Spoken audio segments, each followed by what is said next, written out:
అయితే బైబిల్ ప్రకారం క్రొత్త సంవత్సరం ఎప్పుడు? రండి చూద్దాం. అవీవ్ లేదా నిసన్ 1న బైబిల్ ప్రకారం కొత్త సంవత్సరం. అయితే ఈ అవీవ్ నెల ఎప్పుడు? అవీవ్ అనేది ఒక నెల పేరు కాదు. 4 సీజన్లలో ఒకటి. పస్కా పండుగను అవీవ్ నెలలో జరుపుకుంటారు. ఇజ్రాయెల్‌లో అబీబ్ అని కూడా పిలుస్తారు అవీవ్ నెలని. ఇది వసంతకాలము, spring time, after winter before summer ప్రారంభాన్ని సూచిస్తుంది. సాధారణంగా మార్చి లేదా ఏప్రిల్‌లో వస్తుంది. ఇది హీబ్రూ క్యాలెండర్ ఆధారంగా ఉంటుంది. ఇది చంద్ర సౌర క్యాలెండర్.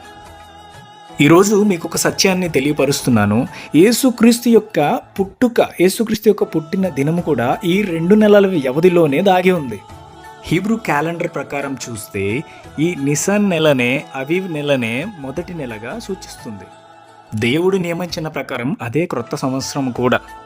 అలానే యేసుక్రీస్తు యొక్క పుట్టిన రోజు నుంచి క్రొత్త సంవత్సరం అనేది ప్రారంభమైంది. అలానే యేసుక్రీస్తు పుట్టిన తర్వాత నుంచి క్రీస్తు శకము, క్రీస్తు పూర్వమని చరిత్ర చెప్పుకొచ్చింది.